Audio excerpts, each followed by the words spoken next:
আসসালামু আলাইকুম। ইরান কেন জিতবে? ইরান কি জিতবে? প্রথম প্রশ্ন। আবার আরেকটা জিনিস বলছি আমি, ইরান কেন জিতবে? হ্যাঁ, ইরান জিতবে। ইরান কেন জিতবে? কিছু অ্যানালিটিক্যাল, কিছু বিশ্লেষণিক বর্ণনা দিচ্ছি আমি। আপনারা শুনবেন আমার এই পুরো ভিডিওটা না টেনে। আশা করি আপনার ভালো লাগবে। ট্রাম্প এবং নেতানিয়াহু ইতিমধ্যে চোরাবালিতে ইরান আক্রমণ করে, ট্রাম্প এবং নেতানিয়াহু ইসরায়েল ইরান আক্রমণ করে এখন কিন্তু ইতিমধ্যে চোরাবালিতে আটকা পড়ে গেছে। না পারছে নিজেদেরকে রক্ষা করতে, না পারছে এই চোরাবালি থেকে নিজেদেরকে উদ্ধার করতে। কোনোটাই হচ্ছে না। ইসরায়েল, আমেরিকা এবং ইরান যুদ্ধের ফলে আমেরিকা তার আরব মিত্রদেরকে হারাচ্ছে এবং হারিয়ে ফেলেছে। সেটাও আমি একটু বলবো। সৌদি, বাহরাইন, UAE, কাতার, ওমান, জর্দান, এই সবগুলো আরব রাষ্ট্র সমর্থন ট্রাম্প, আমেরিকা এবং ইসরায়েল হারাচ্ছে, অলরেডি হারিয়ে ফেলেছে।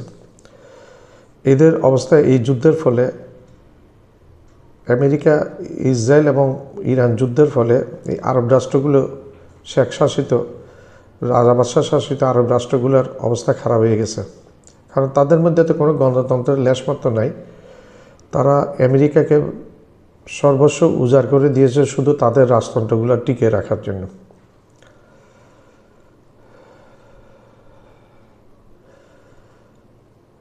এই যুদ্ধের পরে এদের কি পরিণাম হবে সেটা বোঝা যাচ্ছে না। আদৌ কি তারা রাজতন্ত্র টিকিয়ে রাখতে পারবে? আমার মনে হয় না খুব একটা বেশি দিন তারা আর রাজতন্ত্র ধরে রাখতে পারবে। বিশেষ করে সৌদি, বাহরাইন, আরব আমিরাত, কাতার, ওমান, জর্দান, এরা। এখানে কোনো আমি আগে বলছি, এখানে কোনো গণতন্ত্রের লেশ মাত্র নাই। ডিকটেটরশিপ, একদলীয় এক লোকের শাসন ব্যবস্থা।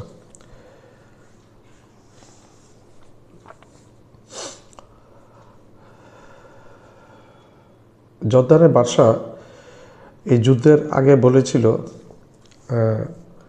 যে ইরানকে দেখে নিবে। এখন তুমি বাদশাকে যে সামনে ইরানে দেখে নিবে, এটার জন্য তুমি রেডি হয়ে থাকো। তোমরা সব মুনাফিক, ইসলামের সাথে গাদ্দারি করেছো, মুনাফিকই করেছো। তোমরা মুসলিম ইরানকে সহযোগিতা না করে তোমরা ইহুদিদের গোলামি করেছো, পা চেটেছো, খ্রিস্টানদের, ইহুদি নাসারাদের পা চেটেছো, ইসরায়েল এবং আমেরিকার পা চেটেছো। তো তোমরা আসলে মুনাফিক। তোমরা মুনাফিক না তো কে মুনাফিক? জর্দানের বাদশা যে হুমকি দিয়েছিল ইরানকে দেখে নিবে, এখন ইরান কীরকম দেখে নিবে সেটার জন্য তুমি অপেক্ষায় থাকো। তাবা করে দিয়েছে পুরা আরবকে, এবং আমেরিকার স্বার্থ যেখানে আছে সেখানে তাবা করে দিয়েছে। যেই সমস্ত আরব দেশগুলোতে আমেরিকার ঘাঁটি ছিল, প্রত্যেকটা ঘাঁটি সে তছনছ করে দিয়েছে ইরান, সুপরিকল্পিতভাবে এবং ঠান্ডা মাথায় সবগুলা তছনছ করে দিয়েছে। বাধ্য হয়ে রাতের আধারে আমেরিকার সৈন্যরা বিমান এবং ফাইটার প্লেন নিয়ে অন্যত্র পালিয়ে যেতে বাধ্য হয়েছে। এবং কেউ হোটেলে উঠেছে, পার্শ্ববর্তী কোনো হোটেলে উঠেছে, এবং যে হোটেলে উঠেছে সেই হোটেলে ইরান আক্রমণ করেছে, মিসাইল এবং ড্রোন দিয়ে হামলা করেছে।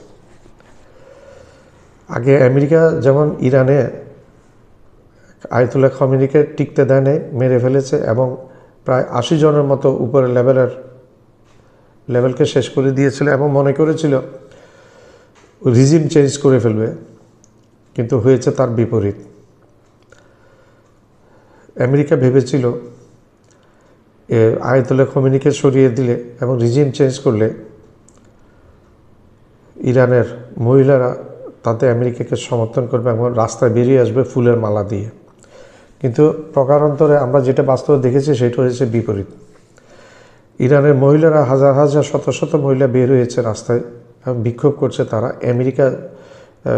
ট্রাম্প এবং নেতানিয়াহুর বিরুদ্ধে, ইসরায়েল এবং আমেরিকার বিরুদ্ধে। 180 জনের মতো শিশুকে হত্যা করেছে একটা স্কুলে আক্রমণ করে, এবং সেই আক্রমণটা কোথায় হয়েছে? সেই আক্রমণটা হয়েছে বাহরাইনের আমেরিকান বেস থেকে। এই বেসটাকে ইরান আর রাখেনি, ধ্বংস করে দিয়েছে। সৌদি বাহরাইন, আরব আমিরাত, কাতার, ওমান এবং জর্দান প্রত্যেকটা জায়গার বেসগুলোকে ইরান তছনছ করে দিয়েছে, ধ্বংস করে দিয়েছে এবং ধুলাই মিশিয়ে দিয়েছে।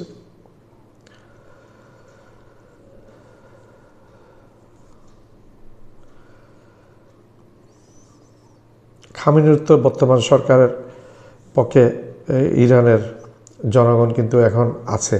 এটা আমেরিকা এবং ইসরায়েল যা ভেবেছে তার বিপক্ষে।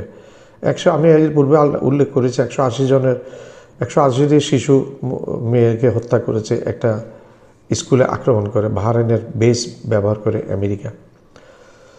বাহরাইন এখন কিন্তু ইরানের প্রায়োরিটি টার্গেট, কারণ এই বেসটা বাহরাইন সুযোগ দিয়েছে ইরানকে আক্রমণ করার জন্য, এবং এই বেস ব্যবহার করে আমেরিকান সৈন্যরা ইরানে আক্রমণ করে 180টি শিশু কন্যা হত্যা করেছে, যেটা একটা গর্হিত অপরাধ। এই অপরাধে কোনো মাপ নাই। এর বিনিময়ে এর ফলে খামেনিকেও হত্যা করেছে। এই খামেনিকে একসময় পুতিন নাকি বলেছিল, আপনাকে তো মেরে ফেলবে, আপনি ইরান থেকে চলে আসেন, আমাদের রাশিয়াতে থাকেন, নিরাপদ একটা আশ্রয়তে আপনি থাকতে পারবেন। তো প্রত্যুত্তর উনি বলেছিলেন পুতিনকে যে আমার বয়স 85 হয়ে গেছে, আর কত বছর বাঁচব, আমার যদি শহীদে মৃত্যু হবে। ইমানের প্রতি ইমানি জজবা এবং আল্লাহর প্রতি একাত্মতা, আল্লাহর প্রতি বিশ্বাস, পরকালের বিশ্বাস এবং নিজের জানের প্রতি তোয়াক্কা না করে আল্লাহর সিদ্ধান্তের উপর ছেড়ে দিয়েছে এই ইমাম খামেনি। বাংলাদেশে এখন প্রচণ্ড জনপ্রিয় ব্যক্তিত্ব এই ইমাম খামেনি, আয়াতুল্লাহ খামেনি। কারণ আরব বিশ্বের মধ্যে 100 কতটা দেশ আছে, 65 না কয়টা দেশ মোট, আমার খেয়াল নেই কতটা দেশ। আমি একটা দেশের মধ্যে পাই না ইরানের মতো আয়াতুল্লাহ খামেনির মতো একজন বীর পুরুষ। 85 বছর একজন বীর পুরুষ, যে আমেরিকা ইসরায়েলকে বুড়ো আঙ্গুল দেখিয়ে বিপক্ষে দাঁড়িয়েছিল এত বছর, অনেক বছর ইরানকে নেতৃত্ব দিয়ে এগিয়ে নিয়েছিল। আরগুলি সব হচ্ছে, আমি আর কোনোটা দেখি না, সব হচ্ছে কেউ না কেউ আমেরিকার 5 আটা কুত্তা এবং ইসরায়েলের 5 আটা কুত্তা, দালাল, মোনাফেক, ইসলামের মোনাফেক।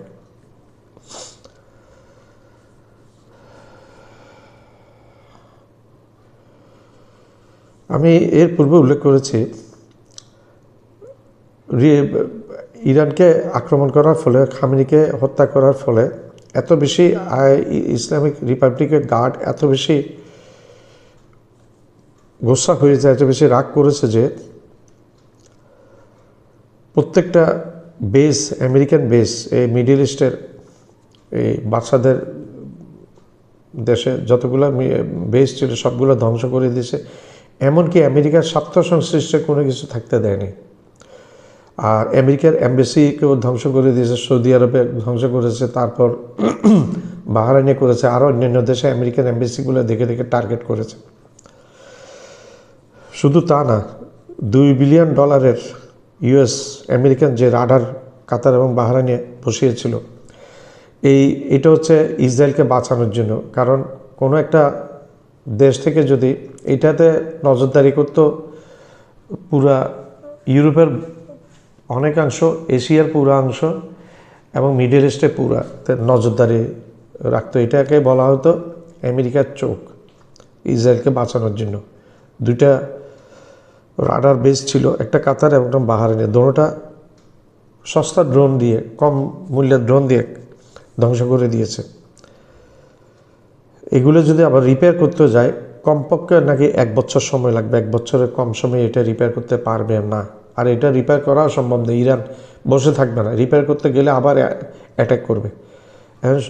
ইরানের টার্গেট হচ্ছে আমেরিকান কোনো বেস, আমেরিকান কোনো স্বার্থ সংশ্লিষ্ট জিনিস মিডল ইস্টে থাকতে পারবে না এবং আশেপাশেও থাকতে পারবে না। সেই টার্গেট নিয়ে এগিয়ে গেছে আমেরিকা, ইরান। আরবরা এখন বুঝে গেছে যে আমেরিকা আসলে ইসরায়েলের প্রকৃত বন্ধু, আরবদের বন্ধু না। কারণ এই বিপদের সময় ইসরায়েলের স্বার্থটাই দেখেছে আমেরিকা, আরবদেরকে একা ফেলে গেছে। অসহায়ের মতো আরবরা কান্নাকাটি করছে, আমরা দেখলাম টিভিতে। আমেরিকার টার্গেট শুধু ইসরায়েলকে রক্ষা করা। গত বছর 2025 সালের জুলাই মাসে কাতারে ইসরায়েল হামলা চালিয়েছিল। আমেরিকা সেটা কোনো নিন্দা আনে নাই, কোনো প্রতিবাদও করে নাই, এমনকি প্রতিহতও করল না। ইসরায়েলকে রক্ষা করা একমাত্র উদ্দেশ্য। আরবরা কিন্তু এটা বুঝে ফেলেছে, আমেরিকা যে শুধুমাত্র ইসরায়েলকে রক্ষা করবে, আরবদেরকে পাত্তাই দিচ্ছে না এই যুদ্ধের মধ্যে। আরবরা এর বিনিময়ে খুবই ক্ষেপেছে। শোনা যাচ্ছে পাকিস্তানের সাথে সৌদি আরবের একটা চুক্তি হয়েছিল গত 2-3 মাস আগে। সেই চুক্তির বদৌলতে পাকিস্তান, ইরান এবং সৌদি আরবের মধ্যে একটা অলিখিত আন্ডারস্ট্যান্ডিং হয়ে গেছে এবং পাকিস্তান বলেছে যে ইরানকে যে সৌদি আরবের যেন কোনো রকম না করে, একটা অলিখিত একটা ভিতরে আন্ডারস্ট্যান্ডিং হয়ে গেছে বলে শোনা যাচ্ছে। তারপরে সৌদি এই প্রিন্স সালমানকে, প্রধানমন্ত্রী সালমানকে আমরা কিন্তু বিশ্বাস করতে পারি না, সে ইহুদিদের বড় দালাল।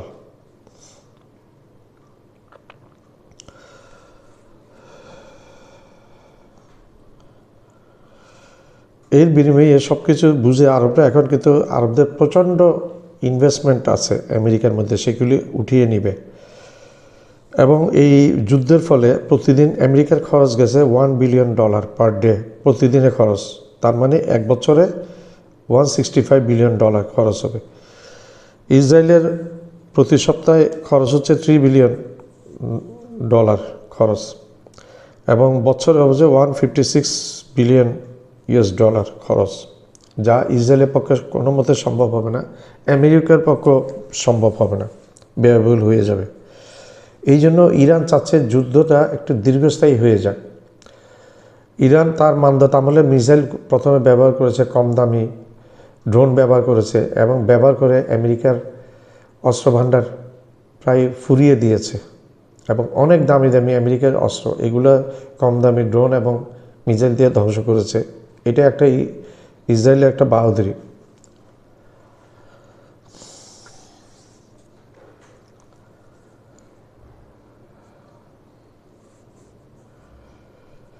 আমেরিকা হুমকি দিয়েছে আমেরিকা ইতিমধ্যে ইরানকে হুমকি দিয়েছে ট্রাম্প যে সেনাবাহিনী ডেপ্লয় করবে। ট্রাম্প সেনাবাহিনী ডেপ্লয় করবে ইরানের মাটিতে। প্রতি উত্তরে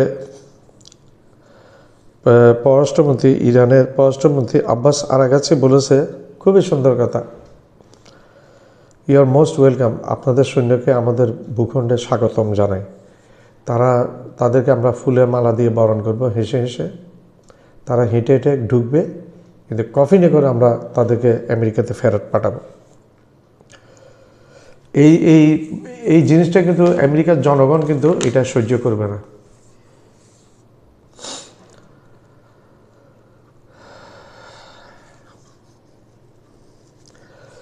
ইসরায়েলের একটা জিনিস হচ্ছে, ইসরায়েলের নাগরিকদের প্রায় 90% নাগরিকের ডুয়েল পাসপোর্ট আছে। তাদের ইসরায়েল ছাড়াও অন্যান্য দেশের পাসপোর্ট আছে। এই যুদ্ধটা শুধু একটু বন্ধ হতে দেন, আপনারা দেখবেন ইসরায়েলের লোকজন কী হারে ইসরায়েল ছেড়ে বের হয়ে যায় অন্য দেশের, কারণ তাদের ডুয়েল পাসপোর্ট আছে, তারা অন্য জায়গায় আশ্রয় নিতে পারবে।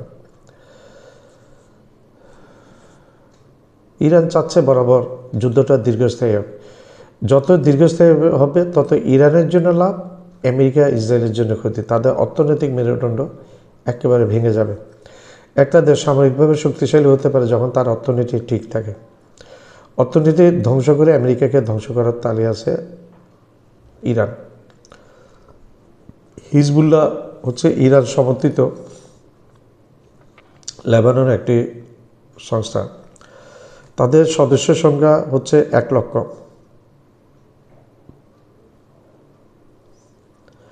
তাদের সদস্য সংখ্যা হচ্ছে 1 লক্ষ। এটাকে ইরানিরা এদেরকে অস্ত্র এবং বিভিন্ন জিনিস দিয়ে, আর্মস অ্যামুনিশন দিয়ে সাহায্য করছে, মিসাইল দিয়ে। এরা হাইফা বিমানবন্দরকে ধ্বংস করে দিয়েছে হিজবুল্লাহ। যেটা খুবই গুরুত্বপূর্ণ।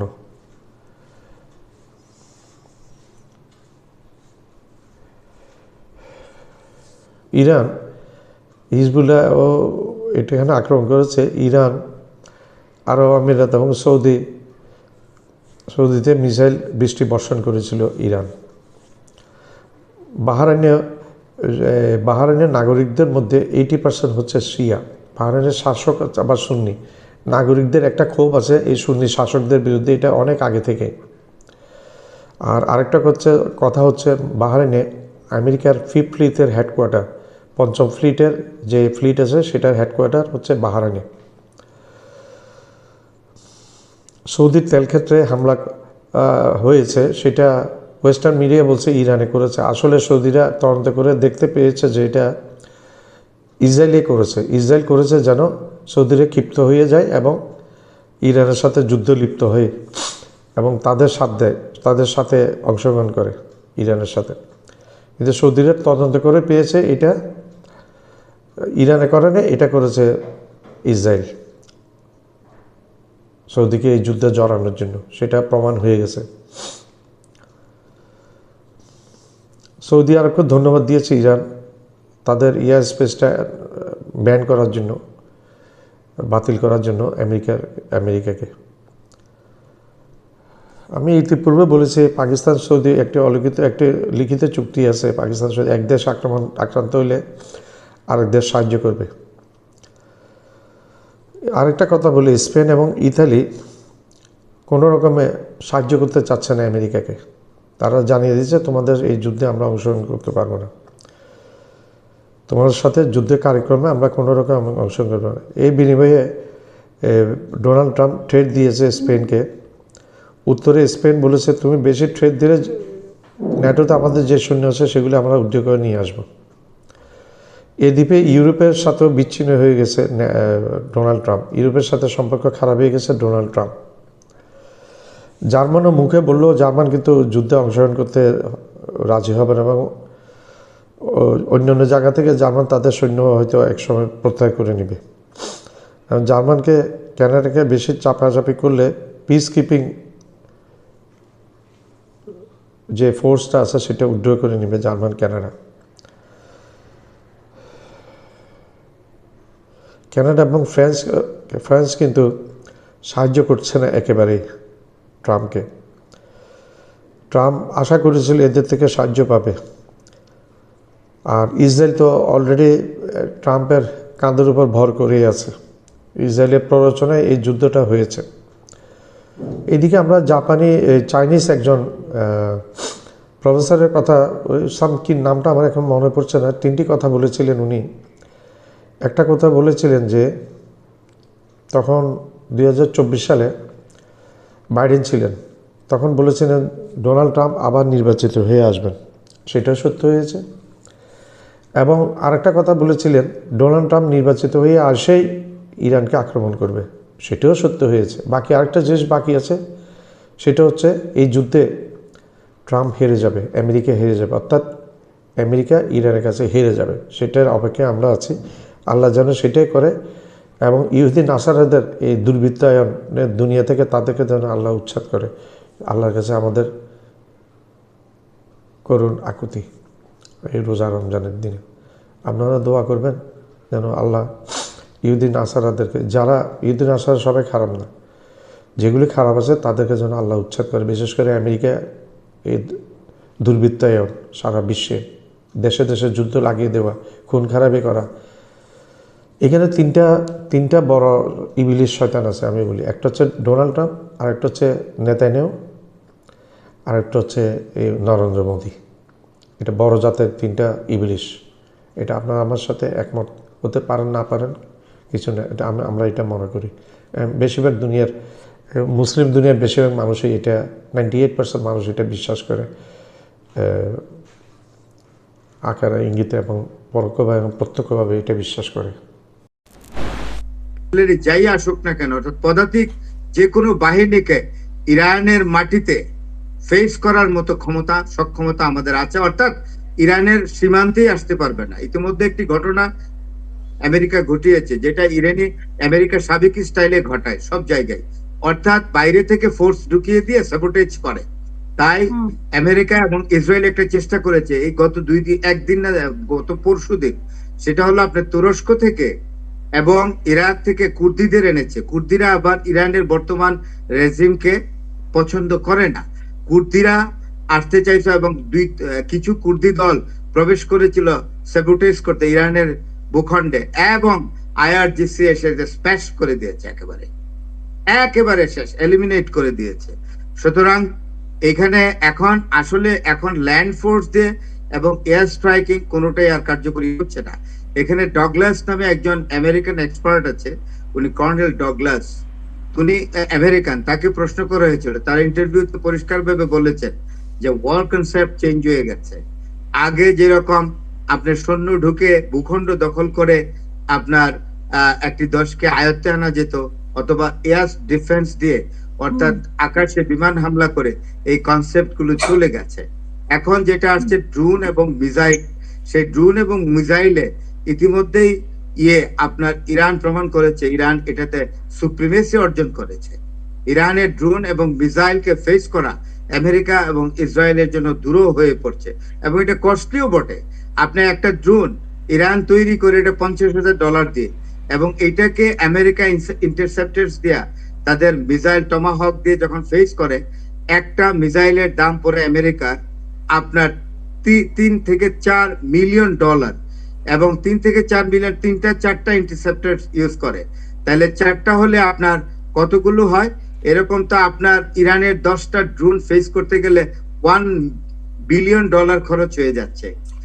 ওরা তো ইউক্রেনের কাছে সাহায্য চেয়েছে, যুক্তরাষ্ট্র তো ইউক্রেনের কাছে সাহায্য চেয়েছে, এবং ইউক্রেনের কাছে সাহায্য চাইলে আরেকটা ঘটনা ঘটবে। Geopolitics is a very different thing and very sensitive and very delicate thing. Ukraine কার শত্রু? রাশিয়ার শত্রু হলো ইউক্রেন।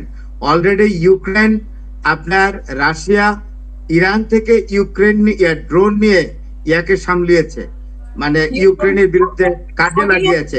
বলছে যে মানে ইরান থেকে যে ড্রোনগুলো নিয়েছে সেগুলোকে আবার ওরা ভূপাতিত করতে সক্ষম হয়েছে, মানে ইউক্রেনের যেটা আছে সেই সক্ষমতা আছে। এই জন্য এখন যুক্তরাষ্ট্র আবার ইউক্রেনের সাহায্য চেয়েছে। শোনেন, এখানে জিওপলিটিক্স চেঞ্জ হয়ে যাবে। এখন ধরেন রাশিয়া আপনার ইরানকে পরোক্ষভাবে সহযোগিতা করছে টেকনোলজি দিয়ে বা আর্মস অ্যামুনিশন দিয়ে। যে রাশিয়ার যে এখন চিরশত্রু হলো ইউক্রেন, তাকে যদি ইউক্রেন যদি আমেরিকার সহযোগিতা আসে, তাহলে রাশিয়া পরের দিন ইউক্রেনকে গিলে ফেলবে, নো ডাউট অ্যাবাউট ইট। তো আমার মনে হয় ইউক্রেনের গভর্নমেন্ট স্টুপিডিটি দেখাবে না। আর ইউক্রেনের প্রেসিডেন্টকে আপনি হোয়াইট হাউসে ডোনাল্ড ট্রাম্প কি অপমানটা করছিল, এটা কি সে ভুলে গেছে নাকি? আমার চ্যানেলটা লাইক করবেন, শেয়ার করবেন, সাবস্ক্রাইব করবেন, বেল আইকনটা প্রেস করবেন। সাবস্ক্রাইব করতে ভুলবেন না।